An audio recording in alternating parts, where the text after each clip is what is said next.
Okay, now before I start this review, know that I'm not like a super technical guy or a big product reviewer. However, this is something I do want to address. I ordered this Hyperkin Scout off of eBay, and it just arrived. Now, I've used other USB Super Nintendo controllers for my computer, and they were just generic, and they were plug and play. Like, instantly the buttons were all mapped specifically for the Super Nintendo. So, why weren't these? I had to map the buttons on this controller, and then when I plug in a different Super Nintendo controller, I have to map them again. So, I guess that is a small price to pay for performance, because this controller, it does function well. My only beef with it is, this is not what I ordered. What I ordered looked like this in the image. This was specifically the controller I wanted. This is the earlier. It has a thicker cable on it than this newer model, and it has a better look overall. Over here is the generic controller I was using before. This other one that I just showed, while it is also a Hyperkin Scout, it's not functional. It was defective because I ordered it used, and that's all that needs to be said about that. This, even though it was generic, and the D-pad does swim around a little bit, the shoulder buttons are very reactive, and all of the letter buttons function perfectly. They're excellent.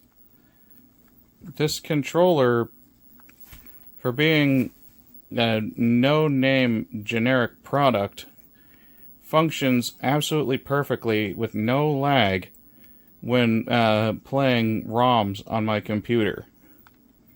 So I literally have zero complaints about this controller. I even love the way it looks. However, this Hyperkin that I ordered, it had to be programmed, and it just does not have the particular look about it that I wanted. I will say, though, the D-pad does not swim around. Like, there is next to no play in that at all. The start and select feel good. These buttons, compared to the ones on this generic controller,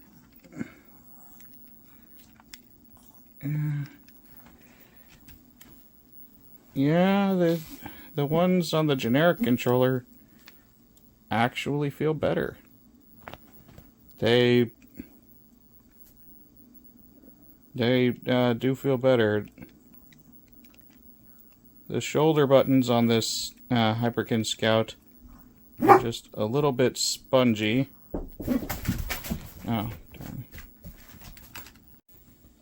Okay, that interruption out of the way. The buttons on this new Hyperkin, they don't feel as good. The D-pad feels the same, but the letter buttons here on the side, especially the A and B, when I compare them to this old Hyperkin that's not functional, at least not properly functional, it's badly defective, but I can feel the way the plastic better grips on my thumb than on this new one. These are way more slippery. They're cheaper. This new one,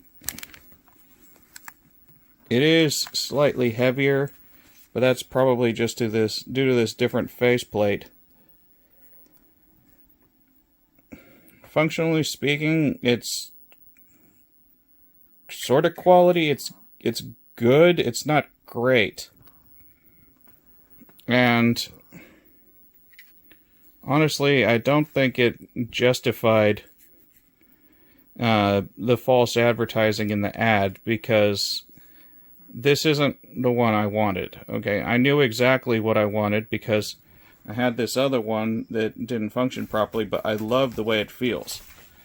I tested this one, and it feels okay. It's just not anything special, like, at all. So I think I'm going to repackage and return it. I am pretty disappointed in the seller because they did not update the picture for the ad, and they weren't even really sympathetic when I contacted them about this. I told them that they sent me the wrong controller, and all they had to say was, "Oh, the product has been updated." Then why did they not update the picture? Could it be that people actually want the original model and not this, for the exact reasons I've mentioned?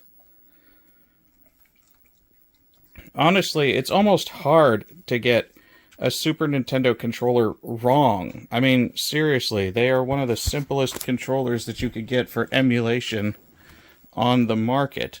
Because the fact that this one, despite very minor flaws, performs basically top-notch, except for the swimming D-pad here, that I don't really get why this happened. Because this Hyperkin controller, it looks like it's trying to be a Super Nintendo controller without being a Super Nintendo controller. Okay? This one still has enough of the look with the button layout here. This one has that as well. This one, it does not. It looks more like the C buttons on an N64 controller with the way they are, especially if somehow they ended up being yellow. It wouldn't surprise me if some people switched out the buttons on this controller right after buying it just to get the look they wanted, but this is not the faceplate I wanted. This is not the Hyperkin I wanted. This is just wrong.